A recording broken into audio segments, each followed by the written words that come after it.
games or what? Show me!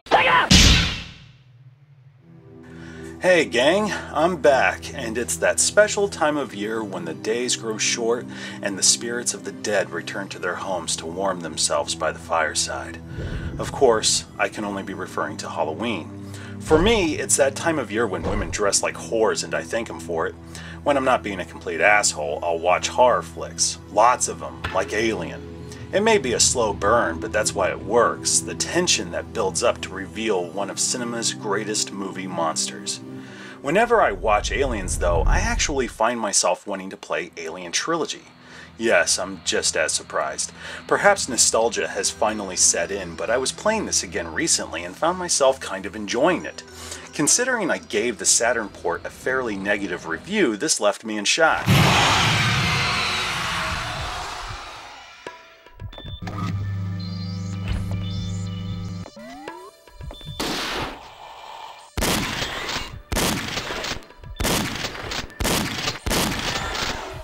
Yes, it's a Doom clone. There's no denying that. You run around, shoot things, collect ammo, pick up keys, pull switches, and find hidden areas. It's obvious Probe Entertainment made little effort to reinvent the genre here, though I will say it's a solid game that does exactly what it set out to do. It's Doom, but with aliens. Looking back, that isn't a bad thing. I mean, I still enjoy playing Doom. Sometimes I'd much rather go on a bug hunt than tackle demons from hell. Alien Trilogy took a few liberties with the mythology. Here, Ripley's a Marine, and the prison on Fury 161 is now on LV-426, next to the colony. It could have been more faithful to source material, no doubt, but it works. Besides, Probe pays a lot of respect to those first three films with the level design, sound effects, weapons, and enemies. In retrospect, I applaud them.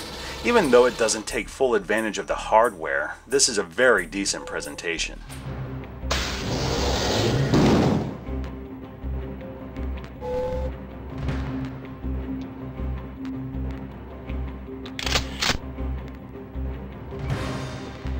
Last time, I didn't truly appreciate the score. For whatever reason, I felt it should have been more ambient and eerie. Much like Trent Reznor's anxiety-inducing soundscapes for id's Quake. Listening to it again, I must say I'm digging it. This synth-heavy sonic wallpaper suits the environment and drives me forward.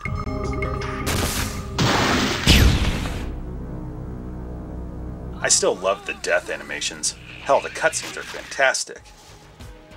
You know, Ripley kind of reminds me of John McClane here for whatever reason. Come to think of it, she looks a lot like him in Alien 3 on Genesis. John McClane versus aliens. Damn, that sounds awesome.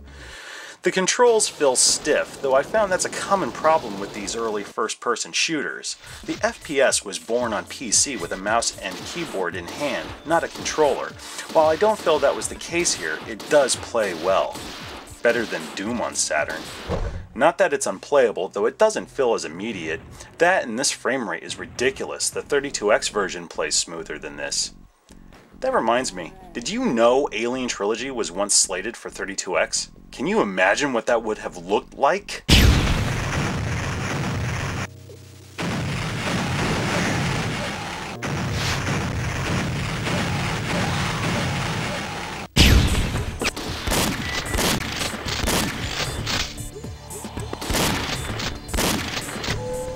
There are some problems, especially with the Saturn version. The music is crisp, but sound effects still sound distorted slightly, almost as if they were mixed too high or something. Another issue is that Saturn has a hard time with looping audio effects. When I fire my pistol repeatedly, I only hear every other shot. That wasn't a problem for PlayStation. One problem both versions share is dodgy hit detection. Whenever you shoot a bug, or a skin job, or a company man, anyone and everyone, they receive the gift of post-hit invincibility. No shit. If you're laying waste with the smart gun or pulse rifle, only the first shot will connect, while the following three get a pass. That may not sound like a campaign-ending flaw, but on normal and hard difficulties, ammo can be scarce, and these critters run like cockroaches when you turn the lights on. The queens require little to no effort, even when you're not cheating, like me. You only fight her 3 times, all you gotta do is conserve ammo, hole up in one of these corridors once you've cooked some eggs, and pump this sick bitch full of death.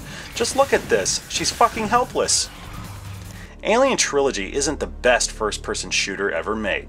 That doesn't make it any less entertaining if you're in the mood for some good, old-fashioned run-and-gun, bleed-and-scream action.